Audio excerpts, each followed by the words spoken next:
ಸಿರಗುಪ್ಪ ತಾಲೂಕಿನ ಕರೂರು ಗ್ರಾಮದ doctor B R Ambedkar ವಸತಿ ಶಾಲೆಯಲ್ಲಿ ಕನ್ನಡ ಸಾಹಿತ್ಯ ಪರಿಷತ್ತು ತಾಲೂಕಾ ಘಟಕದ ವತಿಯಿಂದ ತಾಲೂಕಾ ಅಧ್ಯಕ್ಷ ಡಾಕ್ಟರ್ ಮಧುಸೂದನ್ ಕಾರಿಗನೂರು ಅವರ ಅಧ್ಯಕ್ಷತೆಯಲ್ಲಿ ಶುಕ್ರವಾರ ನಡೆದಂತಹ ದತ್ತಿ ಉಪನ್ಯಾಸ ಕಾರ್ಯಕ್ರಮವನ್ನು ಅಖಂಡ ಬಳ್ಳಾರಿ ಜಿಲ್ಲಾಧ್ಯಕ್ಷರಾದ ಡಾಕ್ಟರ್ ನಿಷ್ಠಿ ರುದ್ರಪ್ಪ ಅವರು ಉದ್ಘಾಟಿಸಿದ್ದು, ಹೋಬಳಿ ಮಟ್ಟದ ಕನ್ನಡ ಸಾಹಿತ್ಯ ಪರಿಷತ್ತಿನ ನೂತನ ಅಧ್ಯಕ್ಷರಾಗಿ ಬಿ ನವೀನ್ ರೆಡ್ಡಿ, ಗೌರವ ಕಾರ್ಯದರ್ಶಿಯಾಗಿ ನೀಲಕಂಠ ಡಿಕೆ, ಸಂಘಟನಾ ಕಾರ್ಯದರ್ಶಿಯಾಗಿ ರಾಮಾಂಜಿನಿ ರೆಡ್ಡಿ ಪದಗ್ರಹಣ ಮಾಡಿದ್ದಾರೆ.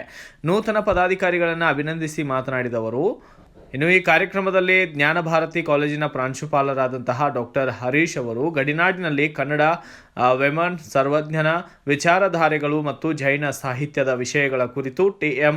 ಪಂಪಯ್ಯ ಸ್ವಾಮಿ, ಮಂಚಾಲಿ ಗೋವಿಂದ ರೆಡ್ಡಿ, ತುಳಸಿಬಾಯಿ ಮತ್ತು ಪನ್ನಾಲಾಲ್ ಜೈನ್ ಅವರ ದತ್ತಿಯಲ್ಲಿ ಉಪನ್ಯಾಸ ನೀಡಿದರು. ವಸತಿ ಶಾಲೆಯ ಪ್ರಾಂಶುಪಾಲರಾದ ಕಾಸಿಂ ಸಾಬ್ ಅವರು ಮಾತನಾಡಿದ್ದು ಹೀಗೆ: ನಮ್ಮ ಗಮನಕ್ಕೆ ತಂದು ನಾವು ಏನಾದ್ರೆ ಸಹಾಯ ಮಾಡೋ ಶಕ್ತಿ ಇದ್ರೆ ನಾವು ಮಾಡೋದಕ್ಕೆ ನಮ್ಮ ಕರೂರಿನಲ್ಲಿ ಒಂದು ಸಂಘವನ್ನ ಮಾಡ್ತೇವೆ. ಯಾರ್ಯಾರು ನಮ್ಮ ಶಾಲೆಯಲ್ಲಿ ಗೌರ್ಮೆಂಟ್ ಶಾಲೆಯಲ್ಲಿ ಓದ್ತಕ್ಕಂಥ ಮಕ್ಕಳು ಒಂದು ವೇದಿಕೆ ಮಾಡಿದ್ವಿ.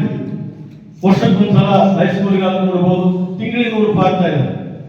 ಯಾರ್ಯಾರು ಜಾಬ್ ಮಾಡ್ತಾರೆ ಅವರು ನಾವು 8 ವರ್ಷ ಆಯ್ತು, 8 ವರ್ಷದ ಕೆಳಗೆ 165 ಜನ ಇದ್ರು. ಅವತ್ತು ತಿಂಗಳಿಗೆ 100 ರೂಪಾಯಿ, 16,500 ರೂಪಾಯಿ ಏನು ರೀತಿ ಬರುತ್ತೆ. ಪ್ರತಿ ಒಂದು ವರ್ಷಕ್ಕೆ ಹಾಸ್ಪಿಟಲ್ಗೆ ಆದ್ರೆ ಮತ್ತು ಸ್ಕೂಲ್ಗೆ ಆದ್ರೆ ಎಲ್ಲ ಒಂದು ದಾನ ಮಾಡ್ತಾರೆ ಆ ಕಂಪ್ನಿಯವರು. ಆ ರೀತಿ ಕೂಡ ಕರೂರಿನಲ್ಲಿದೆ. ದುಡ್ಡಿನ ಕೊರತೆ ನಮ್ಮ ಕರೂರಿನಲ್ಲಿ, ಯಾಕಂದ್ರೆ ನಾವು ಕೋವಿಡ್ ಸೆಂಟರ್ ಕಲಿಬೇಕಾದಾಗ 2ನೇ ಸಲ ಕೋವಿಡ್ ಬಂದಾಗ ಸರ್ ನಮ್ಮ ರಂಗನಾಥ್ ಸರ್ ಅಂತೇಳಿ ನಮ್ಮ ಸಂಘದ ಗೌರವಾಧ್ಯಕ್ಷರು, ಅವರ ಸಾಹಿತ್ಯಗಳು ಕೂಡ ಕೋಲಾರದವರು, ಅವ್ರೇನು ಕೋವಿಡ್ ಸೆಂಟರ್ ತೆರೀರಿ ಕರೂರಿನಲ್ಲಿ ತುಂಬಾ ಕಷ್ಟ ಆಗಿತ್ತು ಅಂದಾಗ ನಾವು ಕೋವಿಡ್ ಸೆಂಟರ್ ತೆರಿಬೇಕಂತ ತುಂಬಾ ಪ್ರಯತ್ನ ಮಾಡಿದ್ವಿ. ಪ್ರಯತ್ನದಲ್ಲಿ ಸರ್ಕಾರ ಕರೂರಿನಲ್ಲಿ ಕೋವಿಡ್ ಸೆಂಟರ್ ತೆರೀತು. ಒಬ್ಬರೇ ನಮ್ಮೂರ ಕೆಲಸ ಮಾಡ್ತಕ್ಕಂಥ ಇಂಜಿನಿಯರ್ ರಾಮದಾಸ್ ಅಂತ ಹೇಳಿ, ಹಣ ಒಂದು ತಿಂಗಳಿಗೆ ಎಷ್ಟು ಬರುತ್ತೆ ನಾನೇ ಸ್ವಂತ ಖರ್ಚು ಮಾಡ್ತೀನಿ, ನೀನು ಕೋವಿಡ್ ಸೆಂಟರ್ ತೆರೆ ಅಂತ ಹೇಳಿ. ದುಡ್ಡಿನ ಇಲ್ಲಿ ಕೊರತೆ ಇಲ್ಲ, ಮಾಡೋದು ಏನಿದೆ ಅಂತ ಹೇಳಿ. ಇಲ್ಲಿ ಏನಾದ್ರೆ ಮಾಸ್ಟ್ರು ಏನಾದ್ರೆ ಅನ್ಯಾಯ ಮಾಡಿದ್ರೆ ಪ್ರತಿಭಟನೆ ಮಾಡುವಂಥದ್ದೇ ವೇಮನ ಪದ್ಧತಿ. ಬಸವಣ್ಣ ಕೂಡ ಅಷ್ಟೇ. ಇವತ್ತು ವೇಮನ ಯಾರು ಶ್ರೀರಾಮನ್ನ ಕೂಡ ಬೇರೆ ನಾವೆಲ್ಲರೂ ದೇವರು ಅಂತ ಹೇಳ್ತೀವಿ. ಅದು ಸಾರಿದ ಮುಂದೆ ಅವ್ರು ಹೇಳ್ತಾರೆ, ವೇಮನ ಶ್ರೀರಾಮನ್ನ ಕೂಡ ಬೇರೆ ಲೇಖಂಡ ಯಾವುದೋ ಚಿಕ್ಕ ಹೋಗುತ್ತಂದ್ರೆ ನೀನು ನಂಬಿ ಅದನ್ನ ಮೋಸ ಹೋಗಿ ನೀನು ಕೂಡ ಕಳ್ಳಲಿ ಅಂತ ವೇಮನ ಒಂದು ಪತ್ರದಲ್ಲಿ ಬೈತಾರೆ.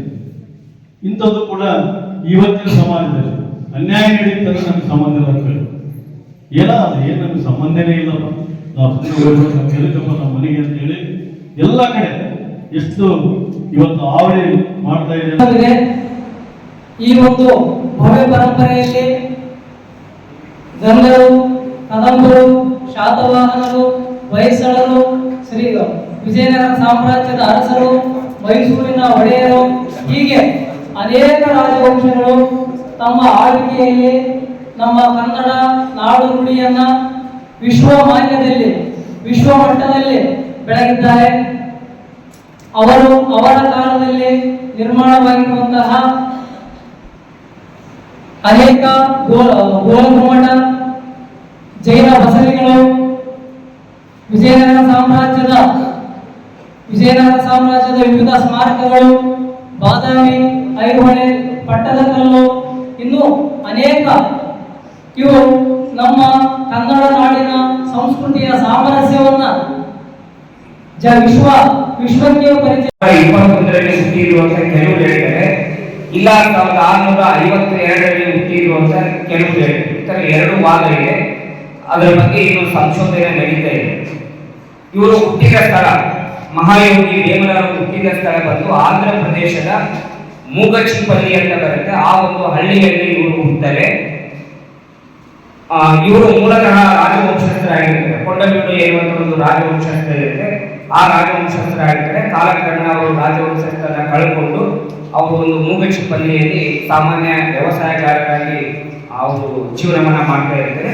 ಜೊತೆಗೆ ಆ ಊರಿಗೆ ಒಂದು ದೊಡ್ಡ ಶ್ರೀಮಂತ ಕುಟುಂಬ ಅಂತಲೇ ಹೇಳ್ಬೋದು, ಒಂದು ಗೌರವಿತವಾಗಿರುವಂತ ಕುಟುಂಬ ಇದೆ.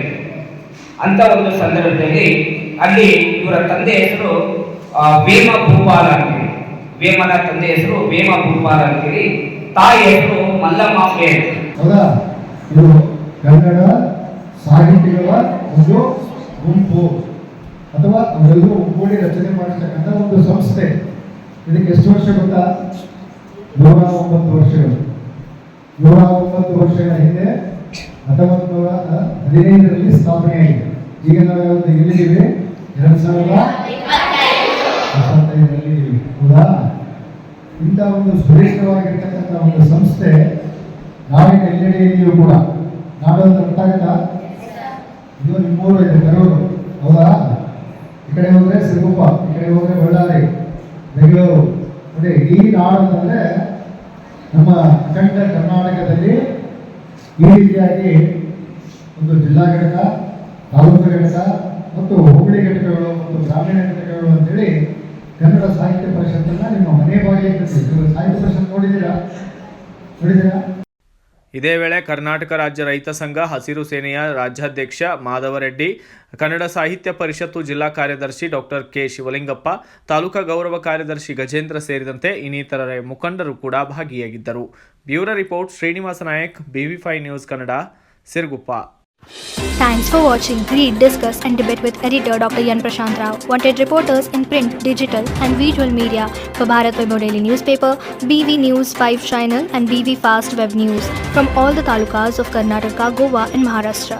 If interested, send your resume to 9019229369.